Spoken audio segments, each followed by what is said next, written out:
E aí, gente, tudo bem? Tudo tranquilo com vocês? A gente tá aqui hoje começando mais um Deep Podcast com dois convidados muito especiais, que é a Cíntia e o Brian. Tudo bem com vocês? Tudo bem? Bem também. Glória a Deus. A Cíntia já participou num podcast com a gente, falando sobre o MPC. O Brian até participou de um podcast que a gente fez esses dias atrás, foi com o Giuseppe, né? Isso Foi mesmo. com o Giuseppe.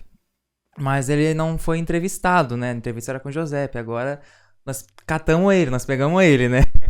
O Brian e a Cíntia, eles são da Eterna Aliança e eles são líderes de jovens lá. Além da Cíntia trabalhar com MPC, né, nas escolas, eles são líderes dos jovens. E se apresentem aí, falem um pouquinho de vocês, da história de vocês. Até já vou começar com uma pergunta. Vocês se apresentam e eu começo com a pergunta já, né? Que é, vocês sempre lideraram jovens? Como é que foi essa questão aí com os jovens? Quer se apresentar primeiro, amor? Pode ser?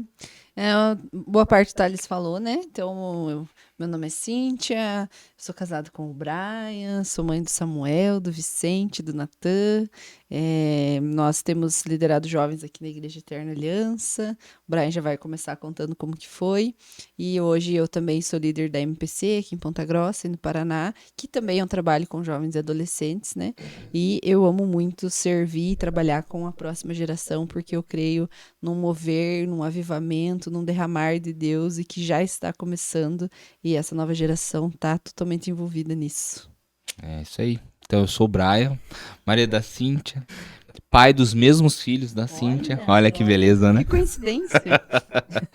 Mas a gente trabalha na Eterna Aliança e tem algumas frentes que a gente trabalha e uma das frentes é o ministério com jovens, ministério com adolescentes e é um desafio, mas é um desafio gostoso, né? Que a gente ama fazer desde muito novo, na verdade, né? Enquanto eu e a Cíntia, a gente nem casado era, enquanto a gente nem namorado era, na verdade, a gente já cuidava dos adolescentes da igreja local, né? E assim que começou o nosso trabalho. O trabalho começou assim, a gente foi cuidando deles e a gente foi vendo frutos sendo gerados. Hoje é curioso, né? Porque a gente tá falando aí de 16, 17 anos atrás, né? Mais ou menos. E hoje aqueles adolescentes, eles já são casados, já têm filhos, né?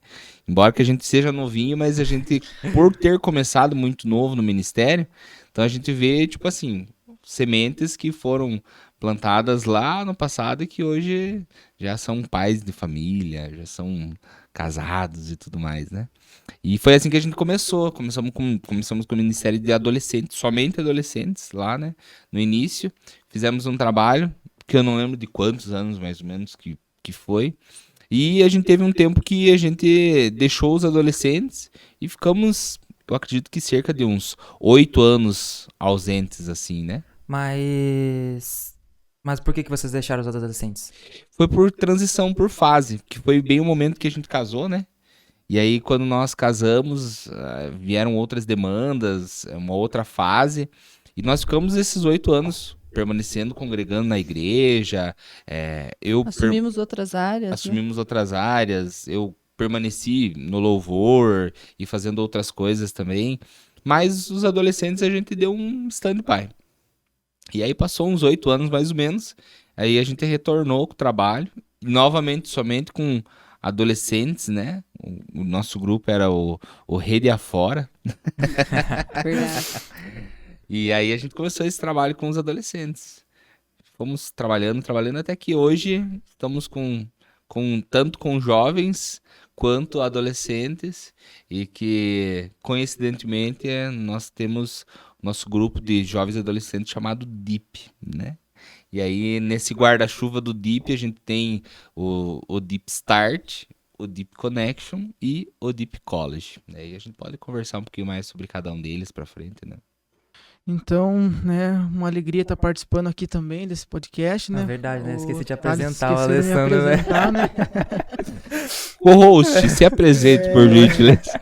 Eu sou o Alessandro, né? Sou casado com a Rafaela, né? E tô ali agora na casa de adoração, congregando com eles e estamos aí na mesma missão, né? Então, como eu falei, é um prazer, né, estar aqui tendo esse bate-papo com vocês. E a minha pergunta é o seguinte, dentro desses 8 anos aí que vocês deram uma segurada assim, na questão do ministério, vocês acham que foi necessário? Foi um tempo que Deus estabeleceu para vocês segurarem a onda, digamos assim? Ou foi mais assim, uma distração, digamos assim? Uhum. Foi necessário porque foi um processo aonde era o casamento, logo veio o nosso primogênito, Samuel, né? Hoje ele tem 14 anos, vai fazer 15 anos, né? Então foi necessário, né? Eu acho que o mais importante foi a gente não ter abrido mão, né? Saído, né? Então, o que a gente vê geralmente é que o casamento e os filhos, eles abrem uma porta para você abandonar tudo, né? Tipo assim, agora eu tenho desculpas para largar a igreja, para ter desculpa para tudo. Mas eu entendo que é importante você entender que existem estações, né? Sim. Todos nós passamos por estações e quando Deus sonda o nosso coração, ele vê que a intenção não é que a gente, não, quero dar uma folgada, quero tirar um sabático obrigatório, que eu quero, não é porque Deus mandou. E na verdade não, foram frentes que foram aparecendo pra gente trabalhar e tudo mais, né? E foi importante, foi necessário. Eu acho que isso foi revigorante, porque daí quando a gente chega depois de um bom tempo para uma outra geração, né? Não eram os mesmos. A linguagem não é a mesma. Então você tem que mudar. Você tem que entender com quem que você está conversando, qual é a linguagem deles, como eles conversam, né? Porque a nossa ideia até de trabalhar com frentes diferentes, né? Com Start, com Connection, com College, é entender que são gerações diferentes, né? O Start, por exemplo, é uma geração chamada de Alpha, né? Que são os últimos aí, né? A geração de vidro, porque eles estão de frente com as telas, né? O evangelho ele não vai parar de ser anunciado. Ele nunca parou de ser anunciado. Mas existe uma diferença. Por exemplo, se você é brasileiro e alguém vem anunciar o evangelho verdadeiro de Jesus, mas ele vem anunciar o evangelho em alemão para você. Cara, o que ele está falando é precioso. Mas você não está entendendo. Por quê? Porque não é a tua linguagem. Então, às vezes, não adianta nada a gente carregar a mensagem central, verdadeira de Jesus, mas a gente querer comunicar de uma forma que a pessoa que está na nossa frente não entende, né? Eu acho que esse processo da gente ficar fora e retornar é um processo que serviu para a gente aprender. Aprender assim, cara, com quem que a gente vai lidar? Quem que são as pessoas? Quem que são esses novos adolescentes, né?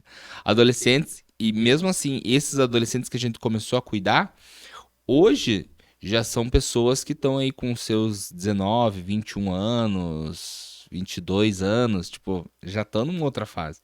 E hoje a gente continua cuidando deles, adolescentes e jovens, só que com uma outra pegada. Hoje, por exemplo, a gente já percebe que para um processo de passagem de bastão, a galera que é da geração alfa, ela pode ser cuidada diretamente por nós? Pode. Mas existe uma barreira não, uma lacuna muito grande entre eu e a Cíntia e a geração alfa, né? Embora que nós temos filhos nossos na geração alfa, nós temos o Natan, nós temos o Vicente, então a gente meio que tem que saber lidar com eles, mas a comunicação entre nós e eles é muito mais trabalhosa. Então o que a gente tem trabalhado assim, né? O Start é a galera que a gente já passou o bastão para uma outra liderança. Então, não somos nós que cuidamos, né? Quem são os Start? Os Start são... A gente classificou assim como a galera os alunos do Fundamental 2, né? Você lembra a idade, mano? De 11 a 14. De 11 a 14. Essa galerinha, de 11 a 14, que é a galerinha que tá ali entre o 6º e o 9º ano. Sim. Né? E aí, porque a gente... Nossa, eu tô falando demais, amor, você me interrompe. Porque, assim, a gente pensou nas fases da escola, trabalhar com adolescentes e jovens respeitando as fases da escola.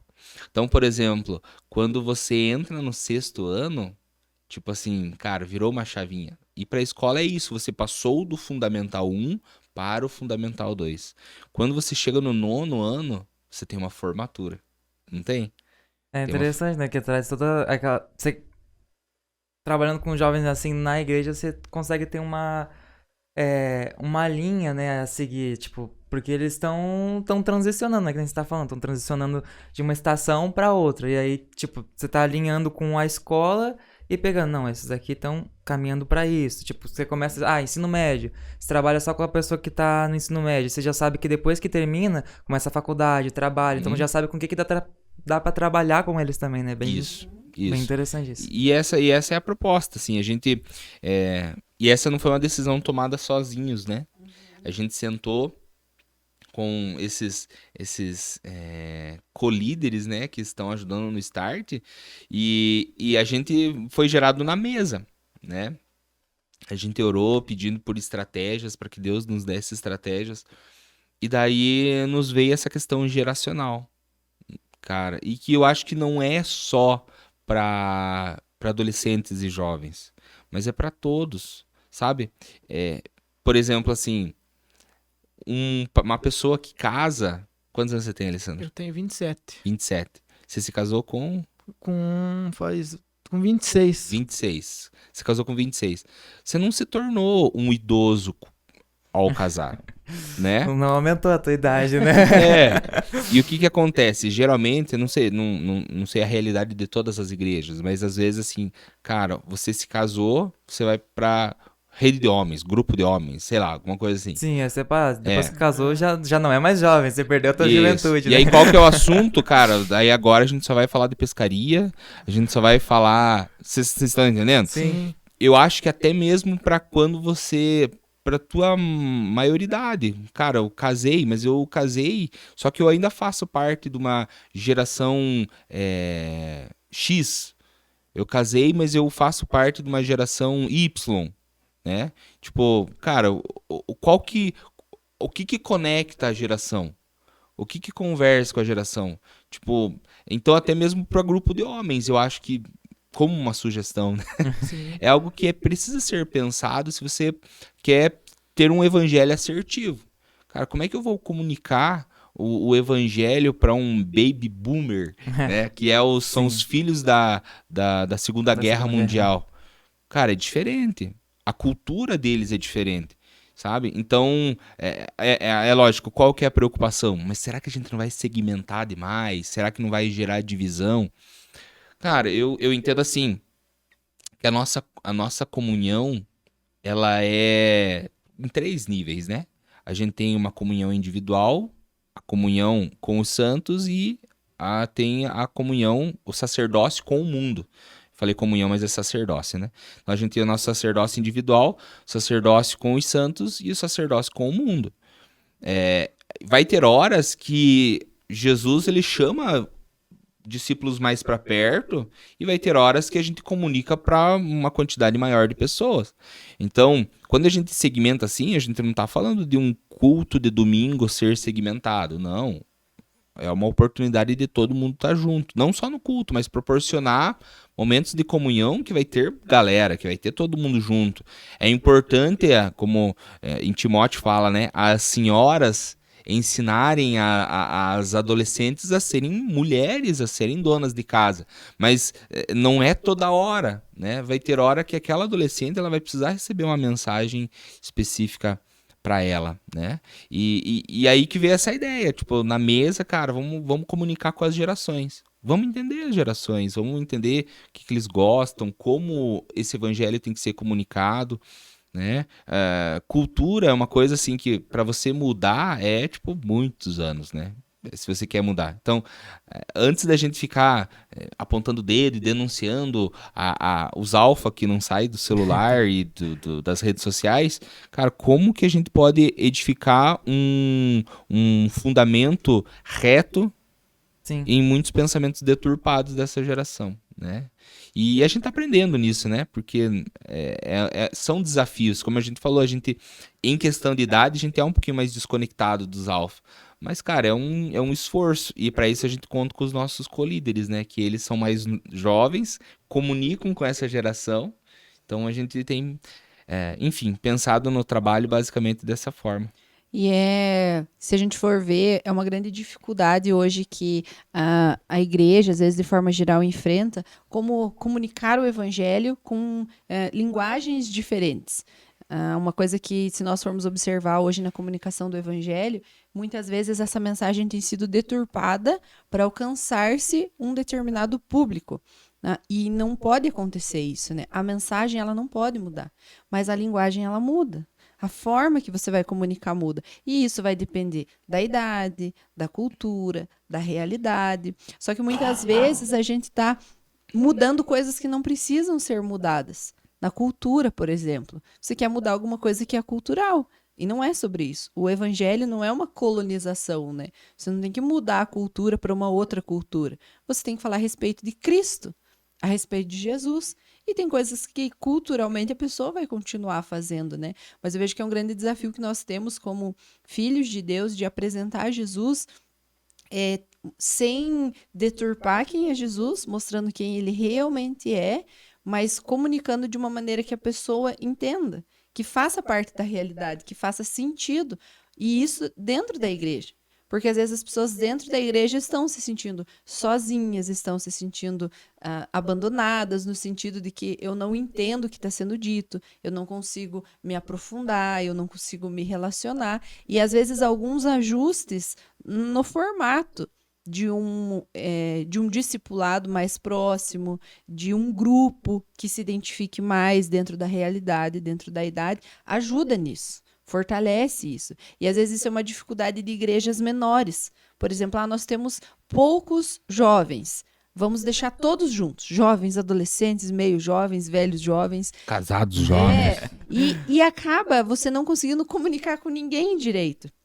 Então, às vezes é melhor, eu tenho 2, 3 jovens mais velhos. Não, mas nós vamos fazer um grupo para eles, porque não é sobre quantidade, é sobre um tempo de qualidade. Sim, e aí dá pra fazer algo específico. Você comunica com a realidade da pessoa, porque é muito difícil você comunicar com um adolescente de 15 anos e um jovem de 27 anos.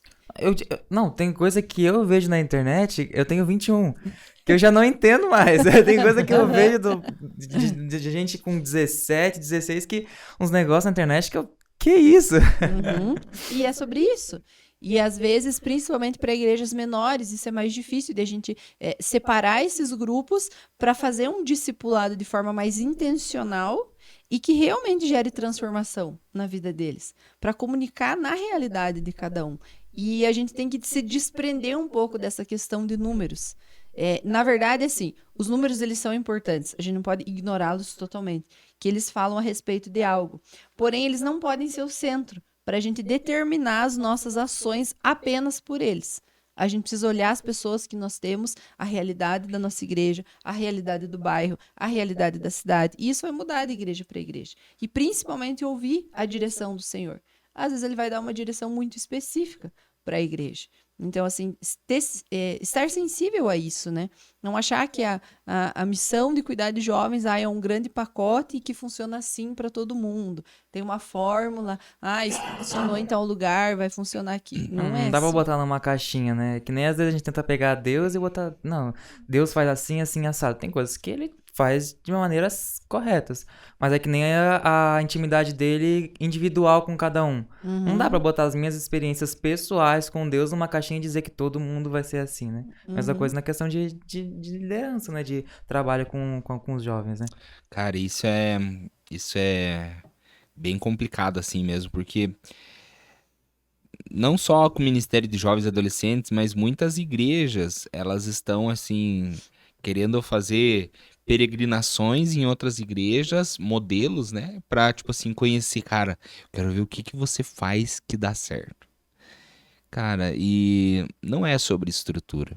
Não é sobre estrutura. Às vezes, assim, você vai fazer exatamente... Você foi um aluno bem aplicado. Foi na tua peregrinação, aprendeu lá, trouxe, aplicou e o resultado não aconteceu.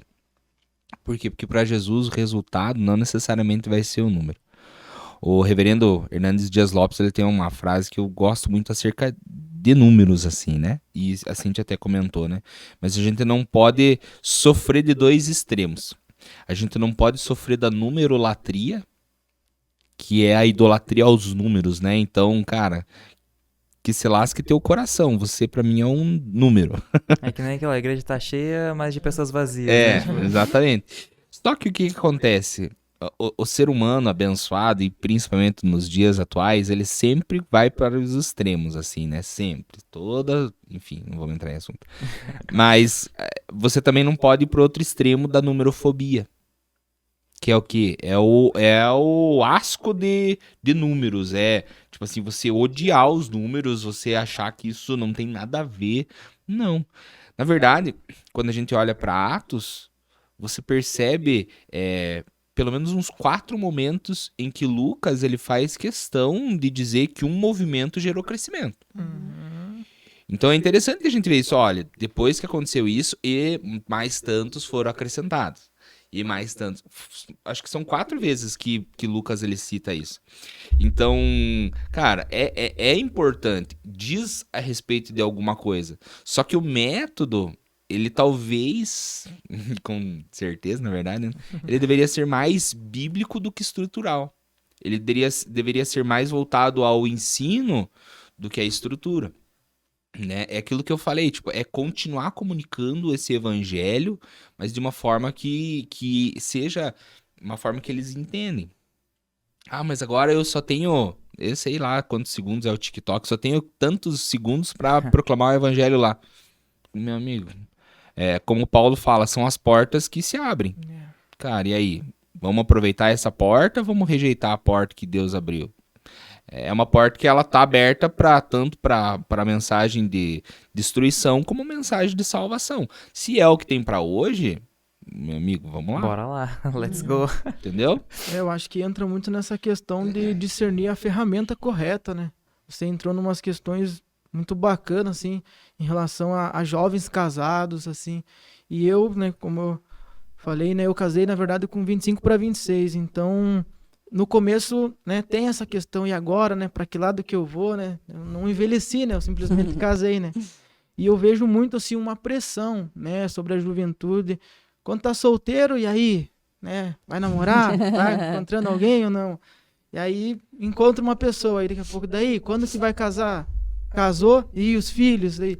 Então, assim, por falta de discernimento e maturidade, às vezes, né, da igreja em si, fica essa pressão. Por mais que seja, talvez, de forma, assim, bem discreta, mas fica. Então, cara, o jovem sente essa pressão. E eu vejo que essa pressão, muitas vezes, ela acaba repelindo a juventude. Principalmente no que tange essa questão da ferramenta, né? De querer, às vezes, copiar o modelo que está dando certo em outro lugar e aplicar na igreja local e acabar dando errado. Aí fala, mas Deus, por que está dando errado, né? Então... Igual vocês comentaram, a mensagem em si, ela não muda, né? Mas a ferramenta, o método, eu acho que, sim, Deus deixa bem claro na Bíblia, né? Que é particular, né? Então, tem que entender, né? Ter esse feeling, digamos assim, né? Daí eu gostaria também de abrir uma pergunta para vocês na questão, assim, como que vocês fazem para ter, né? Esse feeling, assim, qual que é a principal ferramenta que vocês usam? Claro que a oração em si mas estar mais perto, trazer para a mesa, ter momentos assim descontraído com os jovens, porque, cara, eles não vão se reunir todo sábado lá para fazer um culto, digamos assim. Às vezes tem que chamar para um momento de um café. Se torna muito monótono só Isso. o culto. Você fica, tem o culto, né? Tem a palavra e depois, tipo, a comunhãozinha ali no final e depois só isso. Tipo, e agora? Não sei se vocês entenderam a pergunta. É uma coisa que eu queria falar antes até, é que assim, tudo bem a gente se inspirar em outros ministérios, tá tudo certo isso. Sim, a gente mesmo gosta de conversar com outros líderes, temos muitos amigos que são pastores de jovens e adolescentes da cidade, de fora, e outros ministérios grandes, às vezes, né, tem ministérios que abrem especificamente para isso, para você visitar, para você conversar. Nós assistimos muito podcast, pregação de líderes e pastores, nos inspirando naquilo que Jesus está fazendo. Isso é muito legal. E isso é saudável. O que não dá é cópia. Inspirar-se é diferente de copiar alguma coisa, Se você né? vai atrás de uma ferramenta, você adapta ao contexto que você está inserido, né? Você não vai num culto na África, o pessoal todo dançando, aquelas músicas todas, e vai... Não, o culto lá na África é assim. Então, Pra ser animado, tem que ser igual na África. Então a gente... tipo, não tem como, né? Exato. Então, a gente tem essa sensibilidade, né? A gente pode se inspirar em outros ministérios, mas não copiar exatamente, né? Porque isso, como a gente falou, é individual, né? E isso vai ser de cada um, isso vai ser a forma que Deus escolheu para comunicar com aquele público, né? E a gente já viveu várias fases aqui no DIP, né? Ó, E assim, coisas que a gente viu que errou, que a gente teve que voltar atrás e teve que conversar de novo e mexer. Coisas que a gente viu que funcionou, que a gente acertou. Tanto que a gente toma muito cuidado em realizar alguma mudança. Porque existem mudanças que podem ser muito legais e existem mudanças que a gente já fez que não dão certo. Que a gente viu assim, a gente errou, vamos voltar atrás, vamos conversar, vamos alinhar isso novamente. Então, assim, um ponto importante é sempre tomar muito cuidado com as mudanças, né? As mudanças, elas precisam ser de forma suave, de forma gradativa. Você perceber o teu ambiente e, além da oração, isso é fundamental, ela precisa ser central dentro de qualquer ministério, né? A oração é um ministério, né? Então, assim, o trabalho fundamental, o maior, precisa ser em oração, precisa ser no secreto, né? Mas ouvirmos eles, uma coisa assim que a gente aprendeu a fazer, é ouvir os próprios jovens e adolescentes e construir isso junto com eles. O ministério não é nosso. O ministério é de Jesus, através das nossas vidas, junto com eles. E às vezes a gente limita a nossa visão. E a gente olha assim para... nós temos, sei lá, 20, 30 jovens. Vamos olhar para esses e vamos fazer uma coisa para eles. E uma coisa que Deus tem nos ensinado é olhar para uma geração de jovens, para uma cidade. Nós servimos a cidade de Ponta Grossa, cuidando de jovens e adolescentes. Quem vai vir? Quem nós vamos servir? Deus sabe. Nós vamos alcançar todos os que nos for permitido servir, seja dentro da igreja, seja fora da igreja. Mas ter esse olhar de sensibilidade. E quando nós construímos junto com eles, eles estão nas escolas, eles estão nas faculdades, eles conhecem os seus amigos, eles conhecem a sua realidade. Isso torna-se muito mais pessoal, muito mais próximo para eles e para os seus amigos também. Então, uma das coisas é isso, assim, é ouvi-los. Ouvir os jovens e adolescentes da tua comunidade. A resposta está neles. E às vezes a gente está buscando fora, às vezes a gente está buscando estratégias mirabolantes, quando na verdade a resposta está mais perto do que a gente imagina. Construir um ministério junto com eles. E quando a gente começou a tornar isso mais próximo, a trazer eles para nossa casa, a ouvi-los, a estar mais junto com eles, eles sabem que eles são prioridade.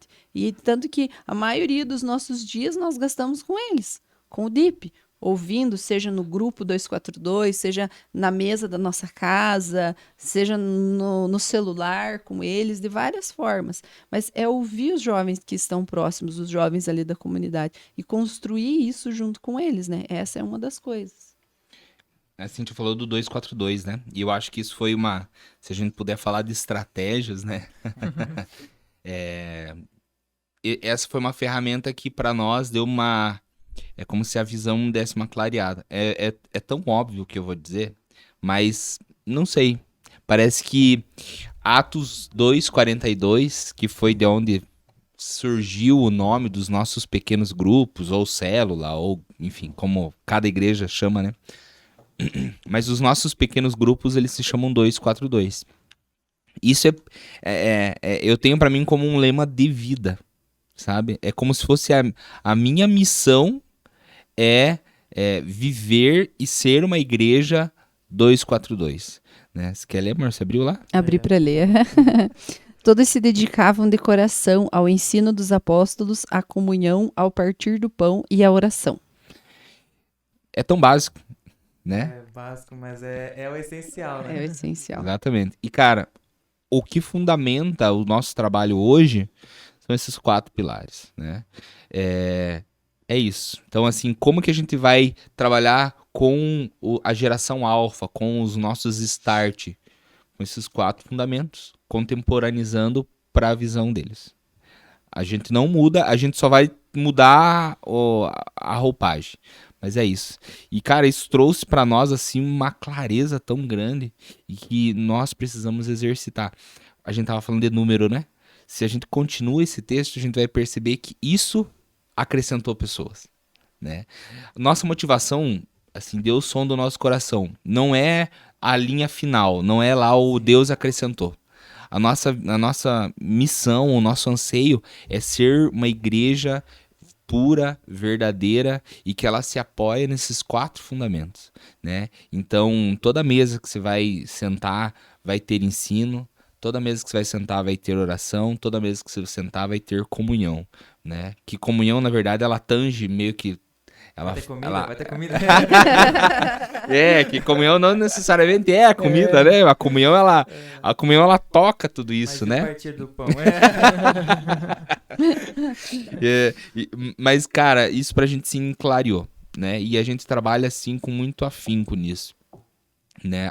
A gente tem a sala de oração e essa sala de oração acontece à tarde. E a nossa ideia é envolver os adolescentes que saem da escola de manhã pra vir pra igreja Bora orar. pra orar, pra orar. Cara, não tem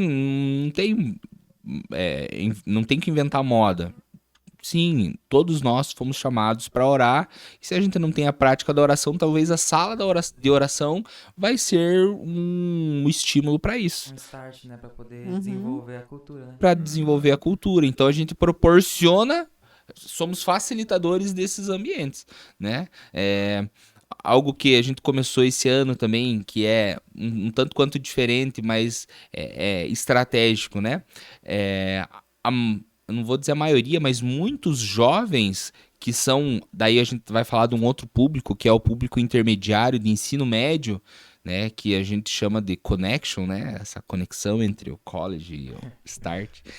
O connection, ele tá no ensino médio, e a maioria deles estuda de manhã.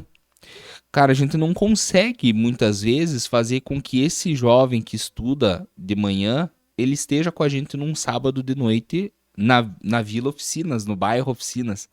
Tem gente que até mora em outra cidade, sei lá.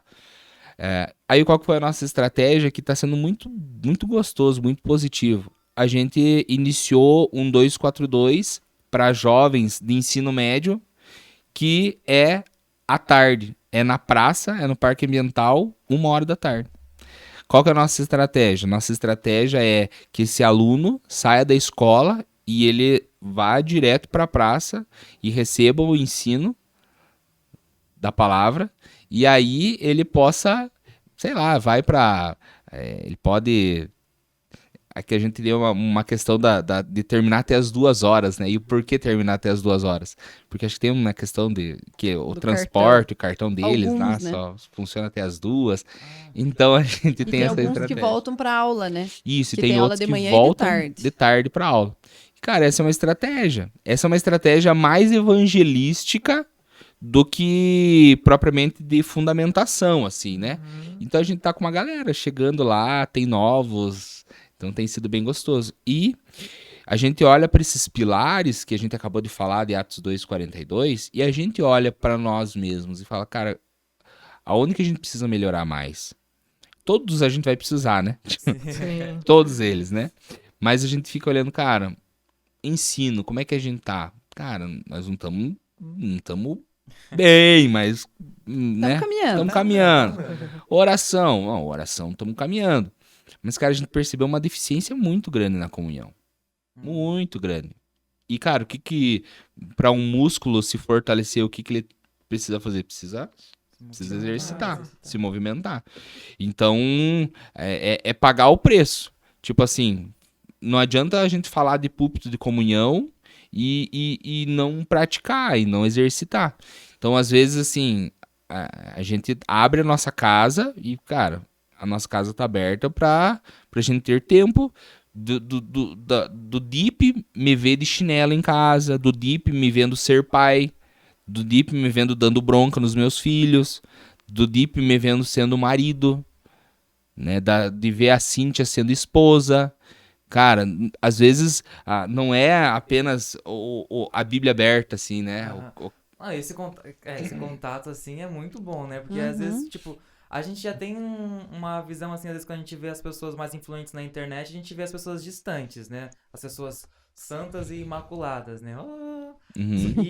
E às vezes acaba trazendo isso também para as pessoas que estão perto e que estão liderando alguma coisa, seja o pastor de igreja, seja o pastor de jovens, e acaba trazendo essa imagem para eles também. E aí, quando tem esse contato próximo, você vê que, tipo, é ser humano, né? Tipo, é que nem a Bíblia fala, né? Tipo, Elias foi sujeito às mesmas... Elias, né? Foi sujeito às mesmas paixões, né? Eu sempre confuso. Mas é isso aí, tipo, sujeito às mesmas paixões. Exatamente. E, cara, a gente precisa fortalecer aquilo que a gente vê que a gente não é bom, né? Examinar nós mesmos e falar, cara, tendo o pensamento moderado, né? Não pensando nem acima, mas também não se diminuindo, né? Tendo esse pensamento moderado, cara, nesses fundamentos, o que a gente precisa melhorar? A gente tá fazendo isso, cara, tá pagando preço, tá abrindo nossa casa, tá colocando na agenda, tipo assim, um dia fixo, pelo menos, de ir na casa de alguém, tipo, aleatório, que não é necessariamente dos nossos discípulos, Da mas é da rodinha. igreja, sabe? Cara, a gente tá fazendo isso, sabe? E Paulo Borges Jr., ele fala um negócio muito legal, assim, que a gente complicou a mesa. Isso é muito verdade, gente. Às vezes a gente deixou de ter a cultura. Eu não sei como é que era na casa de vocês, os pais de vocês, mas eu vou contar como é que era na minha casa com a minha mãe. Os parentes, meus tios, não avisavam que estavam chegando. De repente, parava na frente da casa, buzinava. A gente veio almoçar aí com você, né? E não tinha problema. Pra minha mãe, ela abria a geladeira ali, tinha, sei lá, um óleo, tinha não sei o quê, tinha leite condensado e de repente saiu uma lasanha. Não sei como é que ela conseguia, né? Mas tava tudo bem, tava tudo certo, a cultura era essa. Aí o que acontece? Hoje a gente já percebe que, cara, se você vier sem avisar, tipo, eu vou ter que receber, mas vou ter que receber de cara fechado, né? Mudou. Então a gente foi se fechando pra comunhão. Mas por quê? Porque a gente foi se revestindo de um perfeccionismo que não é cristão, sabe? Então, pra uma pessoa vir na minha casa, eu vou ter que fazer uma faxina na minha casa que eu não faço. Sabe como? Não sei se E vocês aí são depois você assim. faz a faxina, não repara na bagunça. O orgulho disfarçado. E aí a comunhão ela se complicou. A mesa posta, O tudo aquele negócio. banquete. Não. Foi engraçado, porque a gente tem intencionalmente aperfeiçoado isso, né? Na nossa casa e tal. E a gente convida, vai lá tal dia, me manda mensagem às vezes, assim, de alguma coisa. Vem lá em casa essa semana, vamos conversar e tal. E a nossa casa, assim, vários dias na semana tem pessoas lá, né? Eu aceito o convite. Tá combinado, Thalys. E ontem tava uma correria, né? Porque a gente tá tendo trabalho nas escolas de forma mais intensa nesses últimos dias, por conta dos últimos acontecimentos. E ontem a gente chegou correndo e já tinha, assim, pessoas, assim, que a gente já tinha combinado, né? O horário atrasou na escola, cheguei atrasado em casa. E eu cheguei junto com eles. Falei, gente, não organizei nada. Ainda bem que quem lava a louça é o Samuel, pelo menos a louça estava lavada. E a gente passou o dia fora ontem. Passei o dia fora. E cheguei e tá tudo certo. Falei assim, não liga aqui que tá bagunçado, vocês chegaram, eu cheguei junto também. Organizei a mesa, falei, o importante é a gente sentar, tomar um café junto e conversar. Tem pão, tem margarina, tem mortadela. O que tem aqui nós vamos dividir, vamos comer. Fiz um ovo mexido e falei assim, vamos comer, gente. Passei um café e tá tudo bem. Então, assim, a gente também tá aprendendo isso. Porque o mais importante é o resultado da mesa na vida de cada um que senta nela, né? E isso, a gente tem visto, assim, como isso tem nos impactado e como isso tem trazido cura mesmo. As pessoas que a gente tem sentado junto, a gente percebe isso, que a minha vida expressa Jesus no meu dia a dia de uma forma tão profunda que isso traz liberdade para as pessoas se abrirem na mesa, que isso traz liberdade das pessoas saberem que a gente é família junto, que elas podem contar com a gente, que elas são parte da nossa família. E é isso que a gente quer mesmo, e esse é o motivo da gente trazer as pessoas para nossa casa, para elas entenderem que a gente está junto, que a gente está caminhando junto. E nossa, eu tenho ouvido muitas coisas e nós temos vivido experiências incríveis, assim, na mesa da nossa casa e como eu falei pro Brian esses dias, como a mesa cura. Né? Tamires Garcia escreveu sobre isso. Mas não é sobre a música, mas é uma realidade que eu tenho visto, assim.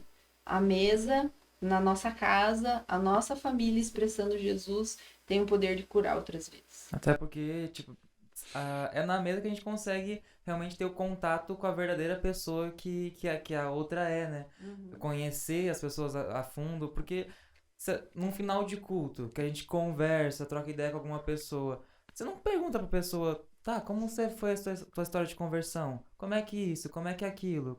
Não sei o quê, pra que aconteceu na sua vida? Não, mas agora quando você senta na mesa e aí você começa a conversar, você tem um contato com a pessoa, né? Você tem ali acesso a informações que numa conversa cotidiana, assim, tipo de final de culto, você não tem. Eu acho que entra muito na questão da disciplina também, né? Tipo, a comunhão é uma disciplina, né? Então, como vocês bem comentaram, você tem que renunciar a algumas coisas, né? E quando você estava falando sobre a questão da cura, né? Que a mesa, ela gera, e eu, né, na minha cabeça, estava lembrando da história de Naamã, né? Porque para fora da casa dele, ele era quem? Né? O general do exército da Síria, né? Mas dentro de casa, quem que ele era? Ele era o leproso. E da onde que saiu a cura dele, a princípio? Foi de uma serva que morava dentro da casa dele e conhecia, meu Senhor. Lá em Israel tem um profeta. Então acho que acho não, né? Eu tenho certeza que esses momentos de comunhão, sim, eles geram vida, né?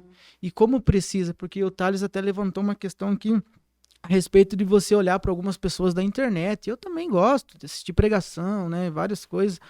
Mas o quanto isso também denuncia uma falta de honra. Porque, né, eu vejo muitos jovens, né, que eles honram de longe quem está na internet, o pregador daqui, dali, mas às vezes não honram quem está perto, né? E nesses momentos de mesa que a gente vai se conhecer de fato, né? E ali você vai poder ver as fraquezas, né? Ver que é ser humano, é gente como a gente. Então não existe um semideus ali. Então você vai ver ali ele brigando com o filho, você vai ver ele, né, às vezes tendo um momento diferente. E, cara, tá tudo normal, né? É essa questão da humanidade.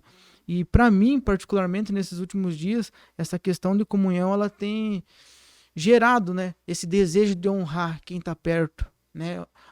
Por exemplo, o jovem na questão da missão, quer ir lá para a Europa, quer ir lá para não sei na onde, mas tá honrando teu líder aqui às vezes, né? Tá honrando teu pastor, tá honrando o irmão que tá aqui ao lado. Quantas ofertas esse jovem já fez para esse lugar, por exemplo, ou para um missionário que tá lá, mas ele quer ir. Então eu acho que essa cultura de honra que a mesa gera também, né, é muito interessante, né? Eu tava pensando sobre a mesa também, e eu pensei numa questão que a mesa, ela também quebra preconceitos, né? Porque, assim, na igreja, se a gente pensar, igreja, na verdade, como alguns pensam, de uma estrutura, de um prédio, de 4 paredes, que a gente só se vê, sei lá, uma vez por semana, se vê no domingo,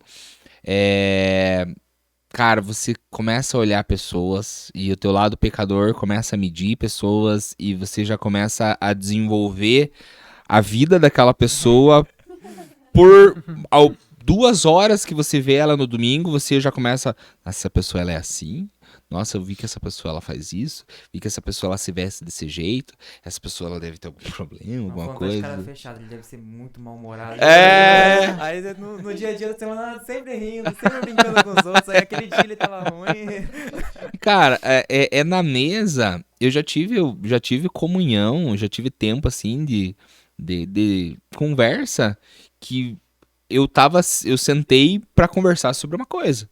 Assim, na minha cabeça estava convicto que eu ia conversar. Cara, quando a pessoa que eu tinha preconceitos concebidos, ela começa a abrir a boca, né? Cadê meu chinelo? O que eu vou falar agora? Porque agora eu tô entendendo a pessoa. Não era aquilo que eu tava... Às vezes assim, e às vezes as atitudes que eu enxergava que eram estranhas, elas de fato elas precisam ser tratadas, mas você começa a ter uma compaixão, uma empatia. Cara, agora eu entendo por que rola essa coisa aí. Sabe? E a mesa ela vai trazer esse ambiente de compaixão, esse ambiente de empatia e esse ambiente onde os preconceitos são quebrados, né? É uma coisa que eu vejo também, a mesa é um lugar de simplicidade. Voltamos ao que o Brian falou, que a gente complicou a mesa, né?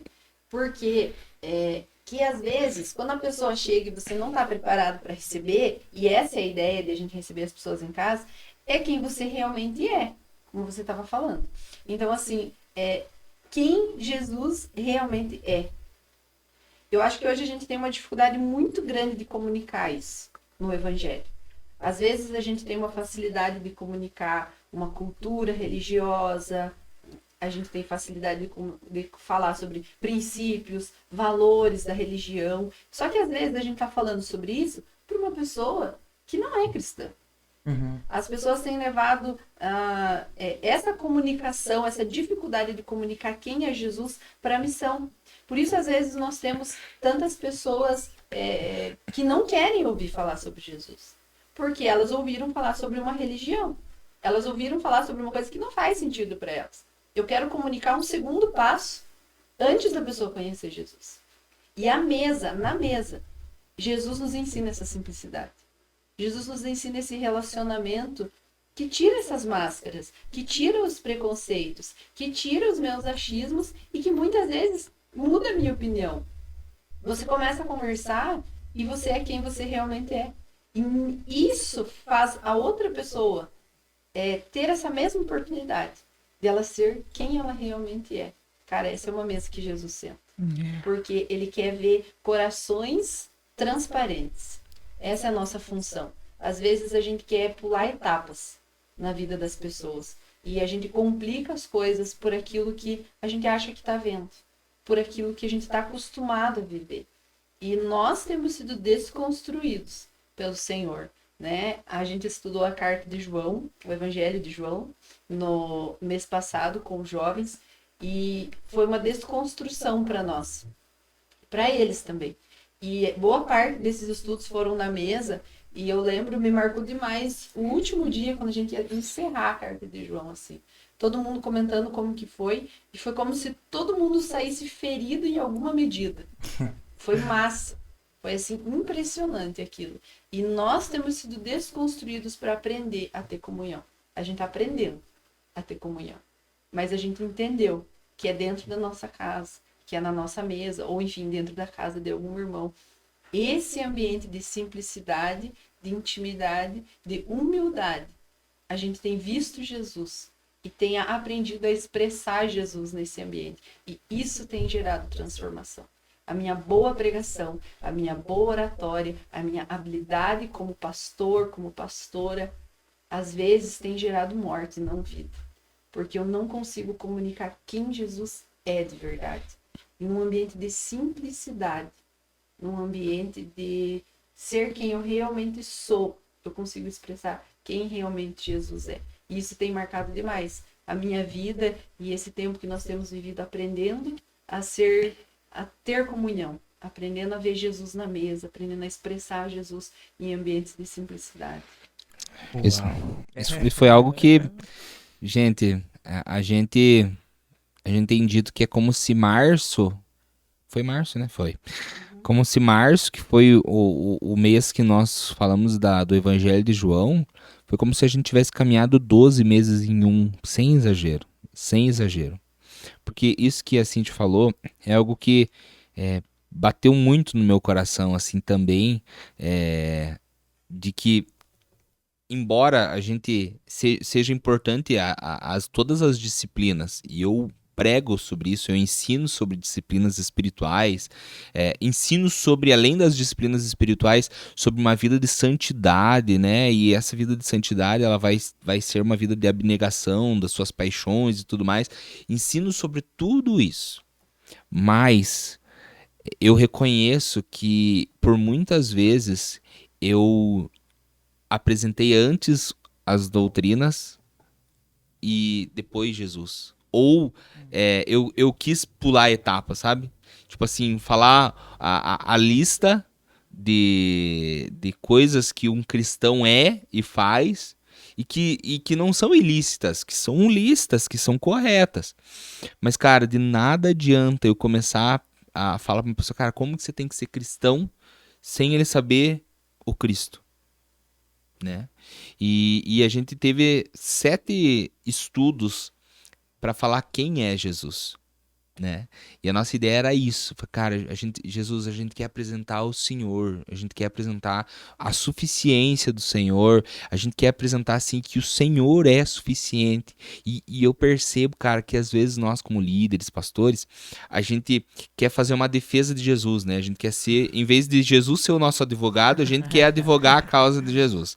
Então, o que a gente faz? A gente fala assim, gente, Jesus é suficiente, posso ouvir amém, posso ouvir amém.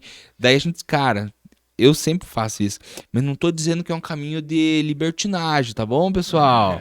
Não, você tem coisas que, cara, embora que é isso, só que eu preciso primeiro levar as pessoas ao encontro de Jesus. Porque quando elas encontram Jesus, não é eu que vou falar o que ela tem ou não tem que fazer. Olha, bati forte. É Jesus que vai constranger o coração dela. Sabe a imagem que me veio aqui agora, assim? É tipo as portas de detector de metais. Vamos supor que os metais sejam as coisas que a gente precisa deixar. Aí a gente tá, tipo, vinde como estás, a gente vai a Jesus, né? Conhece o Cristo, a gente passa pela porta de detector de metais, e aí passa pela porta e tira os metais. Aham. Veio essa imagem, assim, passando e deixando as coisas e seguindo um novo caminho, assim. Aham. Cara, Jesus, ele nos convida para um caminho que a gente vai tomar uma cruz. A gente vai fazer morrer a nossa natureza humana. Tudo isso vai acontecer. Então a pregação de santidade, ela tem que existir. Só que, cara, muito importante isso. A gente não pode passar para o passo da santificação sem que a pessoa conheça Cristo. E a gente faz muito isso. A gente faz muito isso. E a gente acaba sendo, tipo assim, é um ato de farisaísmo. Sim. Porque aí você começa a falar assim, cara, não faça isso, não faça aquilo, não faça aquilo. A intenção, às vezes, do líder é boa, é pra, tipo, preservar a pessoa. Mas, cara, Jesus é suficiente. Então a gente precisa apresentar a obra, a vida de Cristo. E aí foi incrível ver o quebrantamento das pessoas.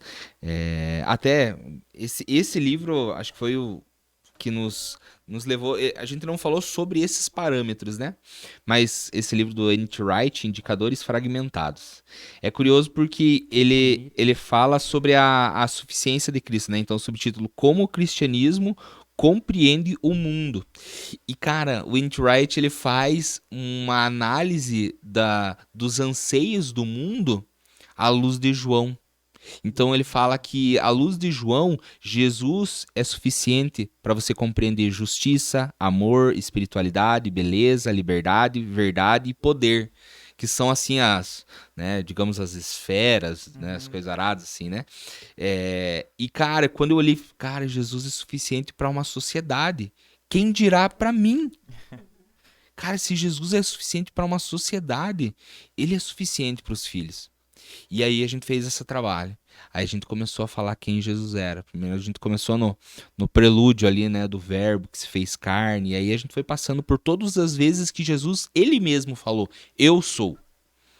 Então a gente estudou o que significava isso, né? Jesus falar que ele era a luz do mundo, Jesus falar que ele era o pão da vida, Jesus falar que ele era a videira verdadeira, ele falar que ele era a ressurreição e a vida, ele falar que ele era a porta, que ele era o bom pastor, que ele era o caminho, a verdade e a vida. Cara, a gente foi assim semana após semana e foi sensacional. Sensacional, porque aí a gente pôde ver, tipo, muita coisa, por exemplo, que às vezes a gente lê batido e não percebe, mas perceber que, por exemplo, muitos dos sinais e maravilhas que Jesus realizou não eram um fim em si mesmo. Era só para ganhar o direito de ser ouvido. E, tipo assim, quando ele fala, por exemplo, que ele é o pão da vida, o que antecede o ensino de Jesus a falar que ele era o pão da vida? A multiplicação de pães e peixes. Aquilo que a multidão se impressionou e que até nós mesmos vamos se impressionar. Sim. Cara, Jesus, que louco! Mas, cara, lendo João é como se Jesus falasse, vocês estão impressionados com isso? Deixa eu falar. Esse pão que você comeu hoje, esse peixe que você comeu hoje, amanhã você vai ter fome de novo. Mas eu sou o pão da vida. Eu sacio a tua fome para a eternidade. Eu sou o anseio que você precisa. Se você acha que isso é muito, olha para mim. Agora, vamos pensar com clareza, assim, né? O que nos impressiona mais hoje, né? E assim, sem hipocrisias. Será que hoje nos impressiona mais um milagre ou a revelação de que Jesus é o pão da vida. Sabe? Muitas vezes a gente é tendencioso a se impressionar com as maravilhas, né? E a gente se esquece da preciosa revelação que é Jesus ser o pão da vida. E é isso que nós e todas as ovelhas de Jesus precisam ouvir. Antes de falar de uma regra, cara, você entendeu que ele é o pão da vida? Cara, eu li, mas ainda não entendi. Cara, então vamos continuar. Porque quando você entender que ele é o pão da vida, você não vai mais ficar querendo saber, posso isso? Não posso aquilo? Posso isso? Não posso aquilo? Isso para os 7 eu sou, e não só para os 7, mas para toda a soberania, todos os atributos de Jesus, tudo aquilo que ele é. Cara, quando a gente contempla ele, é suficiente para a gente saber que aquilo que ele nos pede não vai ser um fardo, vai ser uma alegria. Cara, Jesus não quer que eu caminhe por esse caminho, tá tudo certo, Já era. tá tudo certo, né? É uma coisa que a gente não deixa vocês falar, né? Não, a gente vai falando aqui, não vai? Mas uma coisa que eu tenho ouvido muito há algum tempo mais é dos jovens falando assim, não tem jeito pra mim. Uhum. Não tem jeito pra mim. Pode desistir de mim. Eu não vou mudar. Eu não consigo. Eu não consigo, eu já tentei. Essa coisa de Deus não é pra mim, essa coisa de religião não é pra mim. Eu tenho ouvido muito isso, parece que isso tem gritado mais aos nossos ouvidos ultimamente. E a gente tem que entender que essas regras levam a pessoa a esse lugar. Apresentar a religião a uma pessoa leva ela a esse lugar. Por quê? Porque é Jesus que faz. A minha parte é me render. Quando as pessoas falam assim, eu não tenho jeito, eu também não. Eu sou pecador, eu também sou. Eu não tenho mais solução para minha vida, para mim também não tinha. Pode desistir de mim, não posso. Não posso, porque Jesus não desistiu de mim. Então, assim, por isso a importância de nós entendermos, conhecermos Jesus em primeiro lugar, porque uma coisa que nós temos visto é que dentro da igreja as pessoas não estão conhecendo a Cristo. As pessoas têm um encontro com a religião, as pessoas têm um encontro com as regras, mas as pessoas não têm um encontro com Jesus. E o único capaz de gerar transformação e vida é Jesus. E a gente continua tentando fazer do nosso jeito. A gente continua tentando fazer pela nossa força. Nunca vai dar certo. Pare de tentar. Eu sempre falei quando as pessoas falam, tô tentando, eu não consigo. Pare de tentar. O problema é que você tenta. O problema é continuar tentando. Pare de tentar. Desista de você e se renda a Jesus. Ele vai fazer. Então, assim, eu acho que o nosso grande desafio hoje, para essa geração de jovens e adolescentes, e na verdade acho que se aplica a todos, é a gente entender que o meu lugar é me render a Jesus e deixar ele fazer. Eu parar de tentar me salvar, eu parar de tentar nadar, eu parar de tentar vencer, eu me render. Para que Jesus possa me transformar. Para que Jesus possa fazer algo. E a nossa responsabilidade, que já conhecemos a Cristo, de comunicar quem ele realmente é. Porque nós temos muita dificuldade de fazer isso. Muita dificuldade. É muito mais fácil eu falar um conjunto de coisas que podem e não podem. Eu criticar, eu passar um filtro baseado no que eu conheço de Jesus para a vida da outra pessoa que nem conhece Jesus ainda. Mas a importância de nós comunicarmos de forma simples, de forma verdadeira. Quem é Jesus? Isso vai gerar transformação. É isso que vai mudar a vida de alguém. A minha mensagem não muda. Jesus muda. Nossa responsabilidade é comunicar pro intelecto da pessoa. A gente só vai conseguir chegar lá, na cabeça, na mente. Mas quem faz a mensagem descer da mente pro coração é o Espírito Santo. A gente não consegue. É ele que vai convencer. Até, né, me perguntaram, né? Mas poxa, será que isso é pecado ou não? Porque eu acho que isso talvez não é pecado, porque tal. E, cara, a resposta que eu falei, cara, eu poderia, assim, teologicamente, tranquilamente desmontar teu argumento, falar que você tá errado, falar que isso é pecado, tranquilo. Pra mim, esse teu argumento é o de menos. Mas sabe por que eu não vou fazer isso? Porque o que convence você não é raciocínio humano. O que convence você é o Espírito Santo. Então, eu não vou falar pra você o que você pode e o que você não pode. Eu vou falar pra você, cara, você tem que conhecer Jesus. E daí, esse é o primeiro caminho, né? Aí, quando você conhecer Jesus, daí a gente pode, tipo assim, Começar a conversar nesse caminho de discipulado, porque daí é genuíno. Às vezes a pessoa tem dúvidas Sim. na jornada cristã, ela vai precisar, cara, eu não tô entendendo isso, não tô entendendo aquilo. Então é necessário um líder, um pastor, um cuidador daquela ovelha para ir ajudando ela, Exatamente. mas de preferência não dando respostas. Incentivando Faz- ela a procurar e achar isso em Cristo, né? Exatamente, exatamente. Cara, veja isso aqui. Qual que é a interpretação? Qual que é a aplicação para nossa vida? Né? Esse caminho. Geralmente, às vezes, quando eu... te cortei, Opa, né? não, pode ir. Mas, Manda geralmente, às vezes, bala. quando eu converso com alguma pessoa ou outra, falando alguma coisa, eu geralmente faço pergunta, né? Tipo assim, faço ela pensar, e às vezes a gente até repete, né? Repete o que ela mesma falou, pra ela, tipo, ouvir e raciocinar, né? Tipo, a gente tava falando da questão de conhecer a Jesus e tal. E eu acho que o fato se dá também, muitas vezes, da própria pessoa não conhecer a Jesus. De verdade, não ter aquele contato íntimo com Deus. Porque, cara, quando você tem aquele contato íntimo com Jesus, você começa a ter a revelação de Jesus, você quer falar pra todo mundo quem é Jesus. Você quer que as pessoas conheçam o Cristo, sabe? Quando você começa a receber aquela revelação de Jesus, você começa a ver que ele é isso, que ele é assim, que ele é desse jeito, que ele faz isso, que ele faz aquilo. Você pensa, cara, isso aqui não pode ficar só comigo. Tipo, essa revelação que eu recebi, isso aqui que eu entendi que Jesus é, que Jesus faz, você não consegue se segurar na realidade. Então acho que o fato é também de muitas vezes as pessoas não terem um contato íntimo e verdadeiro com Cristo, não ter Cristo revelado assim para si mesmo. E aí dificulta revelar Cristo para outras pessoas, né? Eu acho que entra muito na questão de levar pra fonte, né? Então, tipo, cara, se ele conhecer Jesus verdadeiramente, nada mais vai importar pra ele. Porque vocês iam falando, né? E por isso que às vezes a gente nem pergunta, porque eu Vai fico, escutando, cara, vai lembrando raciocinando. aqui, é gostoso de ouvir, né? E eu penso assim, cara, eu tenho 27 anos, mas quando eu me converti, né, eu vim de um contexto totalmente diferente, né, do meio cristão, né, vivi aí uma vida muito louca, e cara, daí quando tive um encontro genuíno com Jesus, tudo mudou. E aí a pergunta que mais me faziam, né, por que você não faz isso? Né? Principalmente os meus amigos, jovens, colegas ali, né, eles falavam, por que você parou com isso? Por que você... Ah, tua igreja não permite? Ah, tua religião não permite? E eu falava, não, ela permite. Se eu quiser, permite. E eles se assustavam. Aí eu falava, mas é porque eu não quero.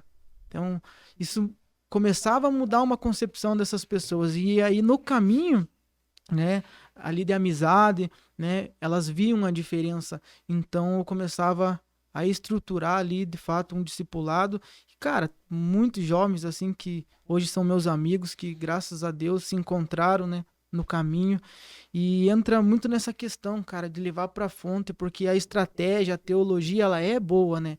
Mas ela não é tudo. É por isso que eu vejo que muitos líderes também se apavoram assim, nossa, mas fulano de tal foi para a universidade e se desviou. Cara, ele nunca conheceu Jesus.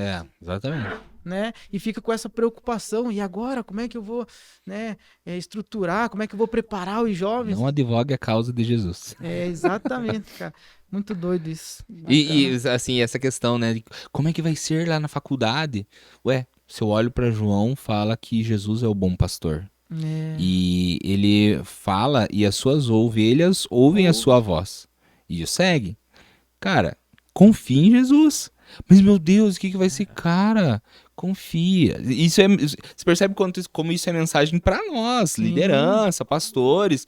E eu entendo essa preocupação, assim, meu Deus, a faculdade, meu Deus do céu, eles vão cair e tal. Cara, é olhar para Jesus e lembrar, Jesus, o Senhor é o bom pastor. É o Senhor que chama as tuas ovelhas. E, cara, ele fala 2 vezes nessa parte do bom pastor, né? Ele fala assim, e ninguém as tira de mim. Ninguém as tira de mim. Por que eu vou duvidar? Que a gente, com as nossas mãos, quer tentar arrancar as pessoas, Isso. né, do seu lugar. Quer tentar mudá-las, né, de posição, mudar a mentalidade dela com os nossos bons argumentos. A ideia não, né, mas a questão é que às vezes a gente é muito bom. A gente é muito bom em algumas coisas. A gente é muito bom em falar. A gente tem uma oratória muito boa. A gente é muito bom em convencer. Esse é o problema. Porque isso não gera transformação. E aí a gente tem que deixar as nossas habilidades, nossas boas ideias de lado, para que Jesus possa assumir o centro de novo. Porque é ele que vai gerar transformação. Aí sim, por meio dele, inspirado por seu Espírito Santo, ele usa as nossas capacidades e as nossas habilidades para alcançar pessoas. Mas o mérito é totalmente dele. Totalmente dele. E ontem até, assim, compartilhando o Gálatas 4 lá com a galera na praça, uma das coisas que eu falei com eles é a respeito da alegria. Porque Paulo, ele tinha essa preocupação com os Gálatas, né? Onde que foi a alegria de vocês? O que aconteceu com vocês? E isso vale para nós olharmos o cristianismo que a gente vive hoje. Cara, como que a gente tá vivendo? O cristianismo, ele é para nós, é alegre ou ele é triste? Ele é um fardo pesado ou ele é leve? Como que a gente está enxergando a nossa vida com Deus hoje? Porque certamente, se tá pesado, se tá triste, talvez a gente tá como os Gálatas, escravos, né? Na lei. E não é esse o caminho. O caminho é um caminho de liberdade, o caminho é um caminho de alegria, o caminho é um caminho de Jesus, né? Eu não me canso de me lembrar, essa frase ela me impactou muito, né? Mas um comentário que foi feito no post, acho que do Instagram do The Chosen Brasil, que uma mulher falando assim, meu marido não é cristão, mas ele disse que esse Jesus do The Chosen ele seguiria. Nossa. Uau. Cara, isso assim é uma denúncia muito grande para nós. Porque qual é o Jesus que a gente tá apresentando? Cara, se a gente olha pro fruto do Espírito, Jesus é a encarnação do fruto do Espírito. E Jesus é o quê? Jesus é amor, é alegria, é paz, é paciência, bondade, fidelidade, mansidão, domínio próprio. Jesus é essa pessoa, é a personificação disso. E se ele é a videira verdadeira, aquilo que gera do ramo, e nós somos aquilo que gera da raiz, e nós somos o ramo, cara, a gente vai frutificar a identidade de quem Jesus é. Nós somos chamados para ser isso. Então, isso não traz peso, não traz fardo. Não quer dizer que a gente não vai cansar. Jesus cansava. Nossa, eu imagino que o pique de Jesus não é para qualquer um, não, hein? Pelo amor de Deus. Mas, cara, era alegre, era leve, né? Mesmo indo pra cruz, mesmo sabendo que... Cara, mesmo Jesus sabendo que ia ser traído, ele preparou uma mesa para receber o seu traidor. E chamou de amigo ainda. Chamou de amigo. Chamou de amigo. Jesus não tirou Judas da mesa. E às vezes a gente tem tirado pessoas da mesa que é de Jesus e não é nossa, né? Por não conhecê-las, por não deixá-las falar, ou por não mostrar quem realmente é Jesus. Porque a gente tenta transformar na força do nosso braço e não dá certo. A gente exclui. Uau. Então a gente tem que cuidar, porque essa mesa é de Jesus, né? E se a gente começar a comercializar na mesa dele, ele vira a mesa com a gente junto. Faz o... Uau. Estardalhaço. É. É uma responsabilidade grande, né? Você estava até comentando essa questão, né? Tipo, da mesa. E você comentou agora há pouco sobre não repelir as pessoas, né? E agora também, novamente. Cara, às vezes tem pessoas jovens, né? Que estão num quadro profundo de depressão.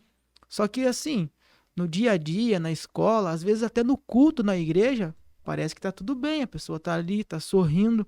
E nesses momentos que essa pessoa vai poder se abrir também, né? E a gente tem empatia, né? Cara, isso é muito doido, né? É 12h15. É que eu tô preocupado com vocês, tem que buscar o Samuel. É verdade. Mas tá muito gostoso. Eu quero que vai buscar ele e a gente continua aqui depois.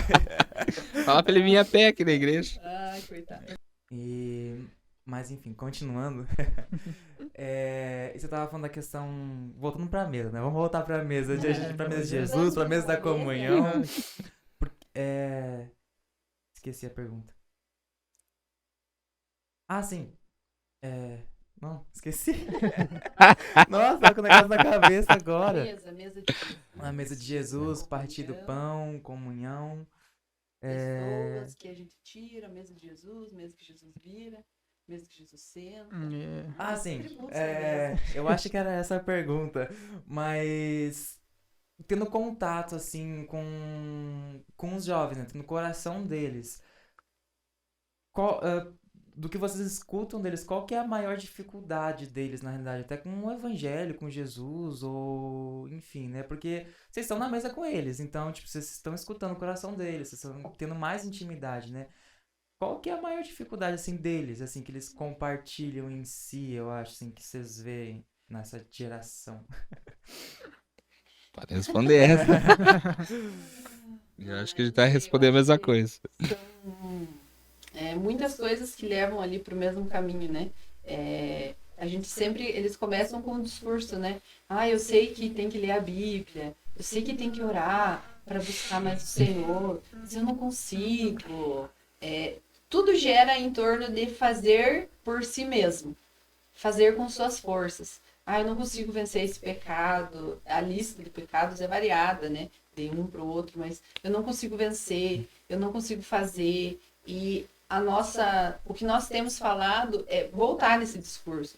Gente, você percebe na tua fala que você está tentando fazer na força do teu braço? Você percebe que você está tentando se esforçar bastante para fazer?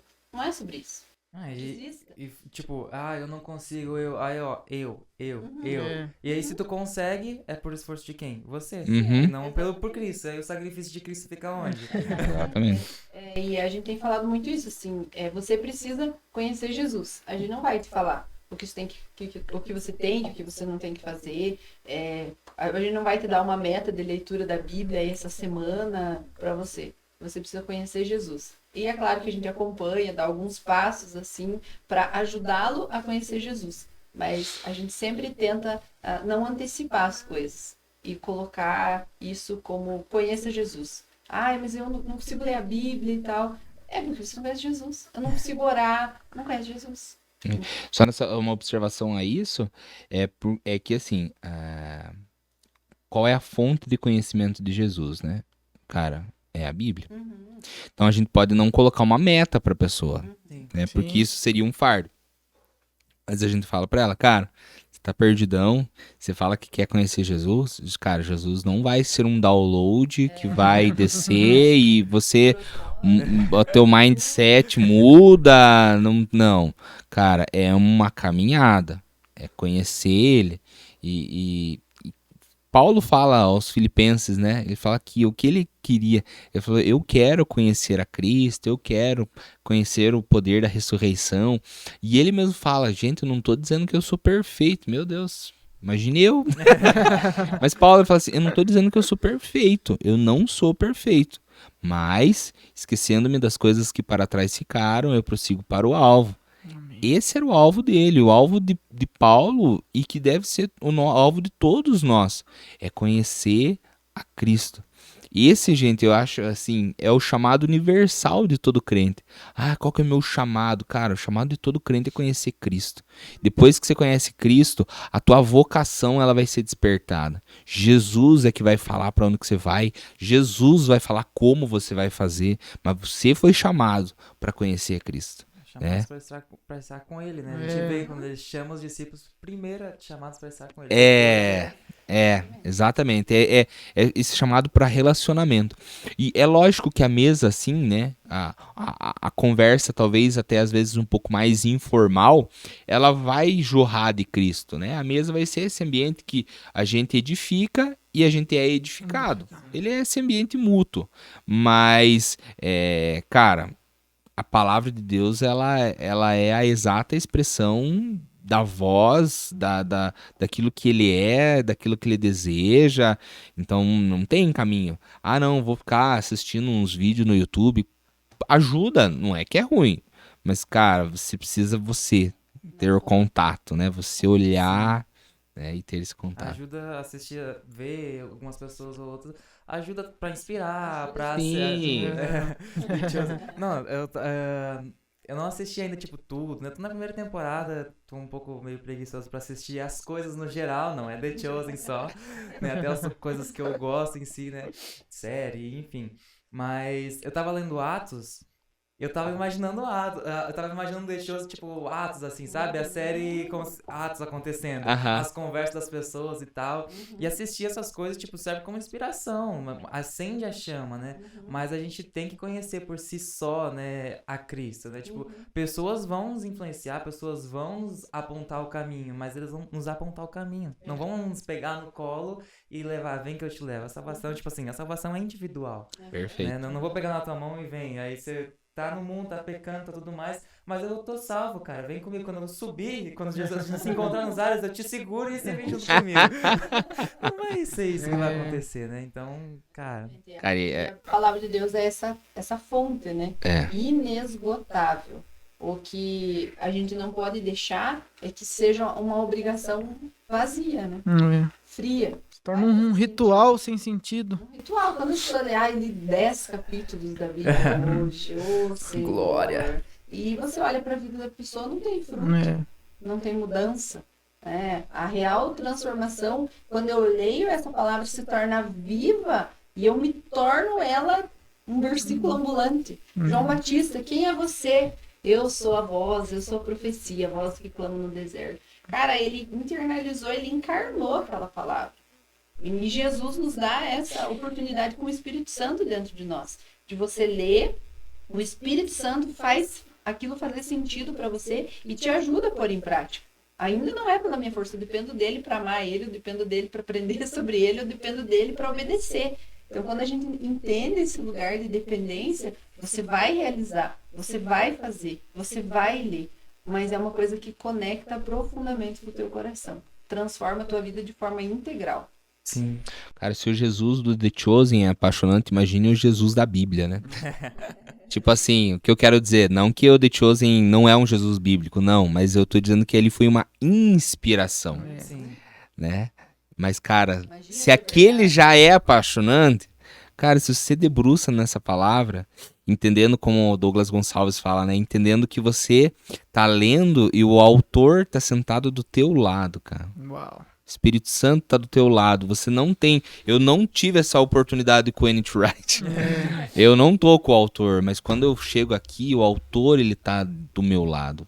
O autor, ele tá dentro de mim, né? Isso é uma oportunidade. E essa leitura com cuidado de não bater meta. Não bater meta, mas você, assim, ruminar a palavra, né? Tem aquela método de meditação, né? O lédico. Cara, às vezes o lédico é um versículo que você fica ruminando nele. Cara, o Senhor é meu pastor, nada me faltará. Cara, ele é Senhor. O que isso pra mim representa? O senhorio de Deus. Aí, pastor. Aí, o conceito de que nada vai me faltar. Às vezes você ficou num versículo, mas, cara, você foi tão fundo naquele versículo. Você foi mais profundo. Você cavou tanto aquele versículo que, cara, valeu mais um versículo do que bater a meta de 3, 8 capítulos por dia. Sim. Cara, se você lê 8 capítulos, continue, amém, glória a Deus, mas o quão... qual que é a proposta da tua leitura? Não, eu vou ter uma leitura, sei lá, fazer corridão aqui, mas não vou parar para estudar, vou corridão, tá bom, é um método, né? A disciplina da leitura aí, né? Mas, cara, quando diz respeito à meditação ou ao ensino, cara, impossível você... É a mesma coisa que fazer um prato, assim, sabe aquelas marmitas, assim, de trabalhador, assim, que eu já comi bastante, que era o arroz já misturado com o feijão, que daí já tem a carne, que já, tipo, já tá tudo misturado ali num só. Ou uma marmita normal. Cara, é difícil você degustar, cara, o gosto de cada alimento, né? Sim. Não. Já tá tudo misturado. Você já não sabe o que é o que ali, só sabe que vai tudo pra dentro, mas esse alimento com diligência, cara, esse aqui, agora eu vou degustar o arroz, agora eu vou degustar o feijão, deixa eu perceber aqui o tempero, nossa, isso daqui tem. E a gente não faz isso, até pela aceleração do nosso mundo, da nossa vida, mas, cara, Jesus, ele tá nos chamando para um lugar de retorno de contemplação, de acalmar o coração, pode estar tudo acelerado. Jesus vai nos chamar nos chamando para esse lugar, né? Amém. Uau. É, cara. Muito forte. Demais, não. Esses Top, papos top. assim é muito bom, muito gostoso. É. É, Tem uns cortezinhos. a respeito dessa questão também de conhecer Jesus, né? Quando vocês falavam, eu lembrava aqui de Paulo, né? Porque Paulo, ele fala, né? Sede meus imitadores, como eu sou de Cristo, né? Então ele revelava Jesus, né? E quando ele foi falar com um jovem, que era Timóteo, né? Eu acho muito interessante na segunda carta, né? Que uma das primeiras coisas que ele fala, Timóteo, me lembro das tuas lágrimas. Uau, cara, quão sensível Paulo era. Então, assim, eu acredito, né, tenho certeza que Paulo não se preocupava com essa questão da estratégia de Timóteo, você tem que ler, né, os pergaminhos, você tem que ler a Torá, não. Mas ele tinha uma vida de discipulado, né, a ponto dele lembrar das lágrimas de Timóteo. Então, esse tempo de mesa, né, é óbvio que ele vai gerar discípulos, né? E eu acredito que vocês, como líderes, né, como discipuladores, a alegria que vocês têm também, como Paulo, né? Gostaria que vocês falassem um pouco disso, em ver, né, as pessoas dando fruto, em ver jovens amadurecendo, né? Até aqueles lá atrás, adolescentes que hoje já são pais, né? Como vocês falaram, essa alegria que Deus proporciona, né? Como tem sido essa experiência com vocês? Eu tô falando demais.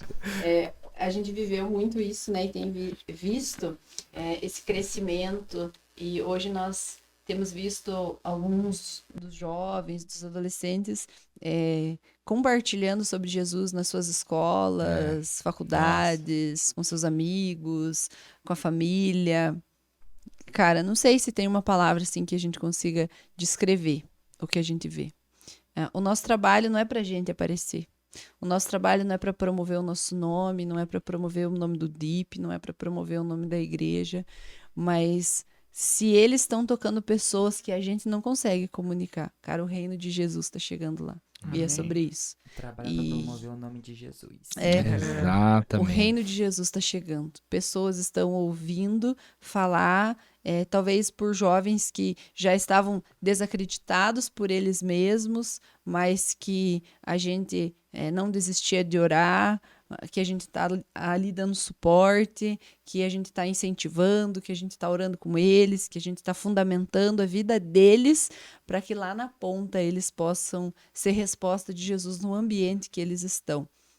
A gente pode tocar, às vezes tem uma mesa que tem 4, 5 pessoas, mas cada um deles está numa escola.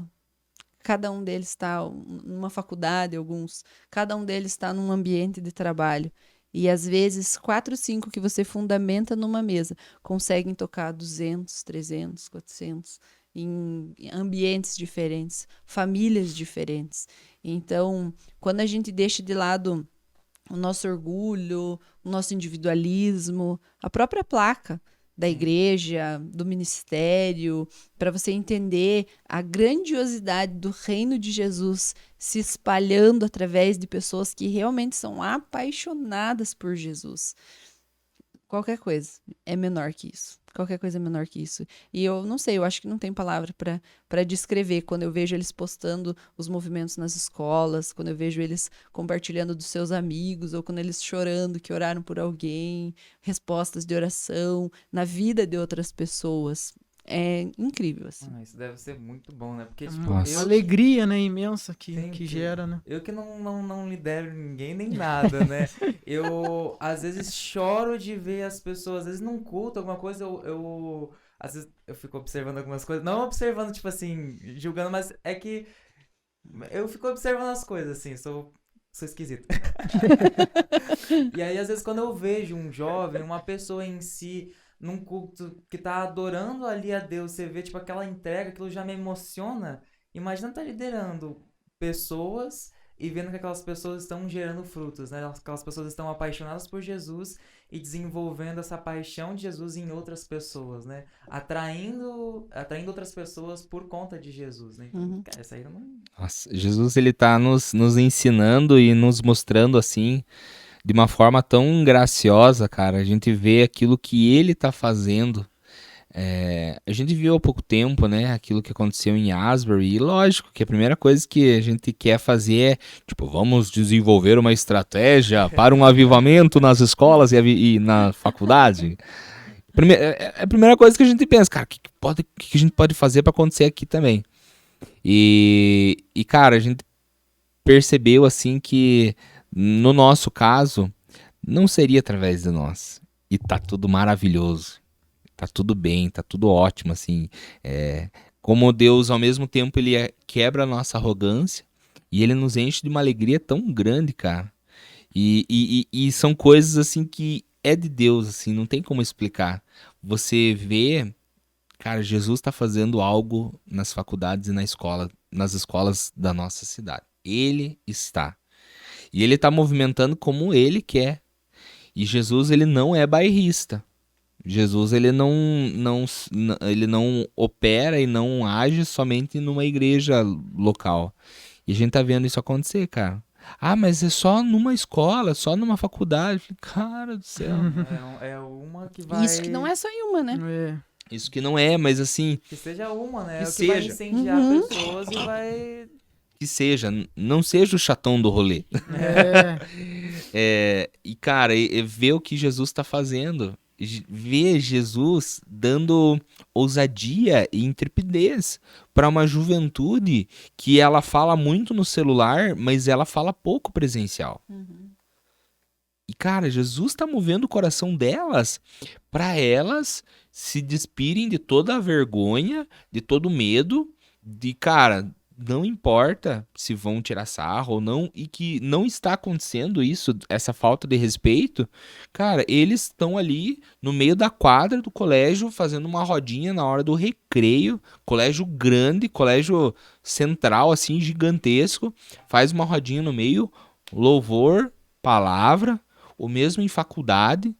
Cara, isso não tem como raciocínio humano promover isso no coração de um jovem, de um adolescente. Não tem, é só o Espírito Santo. Cara, me despide de toda a minha vergonha. Nossa, eu sou encabulado, eu sou, né? Porque parece assim, né? Não sei se de modo geral, mas que essa geração de jovens e adolescentes, por conta dela falar muito nas redes sociais e tal, ela é mais introspectiva, assim, Pessoalmente. pessoalmente, Tete a tete. no tete a tete, né? Mas, cara, Jesus tá operando. Daí quando Jesus opera, cara, é ele que nos dá ousadia, é ele que nos dá intrepidez, né? É só ele, né? Só ele, só ele, só ele. Eu acho que é isso, gente. Infelizmente, né? Vamos chegar ao fim, mas com uma dor no coração. Né? Eu sei que cada um tem os seus compromissos aí. Então, antes de encerrarmos, a pergunta não é uma pergunta, na verdade é um pedido, né? Não, é uma pergunta, na verdade. Diante de todo o contato que vocês têm com jovens de tempo de mesa, qual conselho daria nessa questão, assim, até de se aprofundar em Jesus, assim, o que vocês...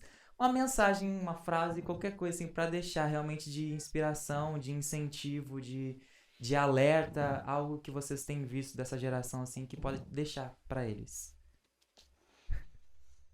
Cara, eu entender vou a ser pergunta? redundante. Deu pra Eu vou entender? ser redundante aqui. Posso ser repetitivo? Cara, Conheça Jesus. o caminho para essa geração é conhecer Jesus. Não tente fazer pelo teu jeito, pela tua força. Se eu pudesse falar algo assim, pare de tentar. Conheça Jesus. Leia o Evangelho de João. Leia o Evangelho de João com uma única pergunta na tua cabeça: quem é Jesus? Quem é Jesus? Esse encontro com Jesus, meu Deus, revoluciona. Não tem pessoa, não tem escuridão que não domine, não tem poço que não alcance. Não tem doença que não cure. Jesus. Conheça Jesus. Leia João com a pergunta na mente: quem é Jesus? Buscar conhecer Jesus é a essência. É o que pode transformar uma pessoa e uma geração. Conheça Cristo. Se eu não me engano, pra essa Bíblia... Ah, não, essa aqui é melhor. Se eu não me engano, porque tem... Se a gente tá falando sobre ler João, né? Conhecer Jesus. 1 João? Não. 1 João, não. Tem aqui. Apocalipse. Porque a gente tende a pensar, né? Apocalipse, fim dos tempos e tudo mais. Mas olha o primeiro versículo eu ia dizer 1 João, né? Primeiro versículo de 1 João. Primeiro versículo de Apocalipse. Revelação de Jesus Cristo, que Deus lhe deu para mostrar a seus servos os acontecimentos que ocorrerão em breve. Mas, cara, Apocalipse também é sobre a revelação de Jesus. Se tu for ver o primeiro capítulo fala de Jesus, tem mais de 10 características de Jesus. É isso, é aquilo, as peças reluzentes, é o alfa, o ômega, todas essas coisas. Então, até Apocalipse, que a gente simboliza, a gente pega para fim dos tempos, é revelação de Jesus. Cara, eu vou fazer um anexo nesse podcast. Mas, olha que louco. Se você ir para a primeira carta de João, o próprio João vai falar quem Deus é. Aí é sobre a perspectiva dele, e não sobre a perspectiva do próprio Jesus, né? Mas, cara, ele vai falar ali ele vai falar que Deus é luz. Deus é luz, ele vai falar que Deus é amor, que Deus é pai. E ele vai falar que Deus é santo, se eu não me engano. São 4 Deus é amor, né? Eu já falei. E são 4 características que João vai falar sobre Deus. Então, cara, mergulhe na palavra, e procure entender, só que assim, com essa consciência, Espírito Santo, não é só para minha racionalidade, não é só para o meu conhecimento. Faz a tua palavra descer para o meu coração, que é assim que eu vou ser transformado. Fecha parênteses, glória a Deus, amém. Isso aí. Glória a Deus. Posso fazer uma consideração Pode, final tá. também? Não pode. Então, a respeito de tudo isso que vocês falaram, né, cara, foi muito gostoso ouvir vocês, né, muito obrigado, né, por tudo que vocês compartilharam aqui nessa mesa.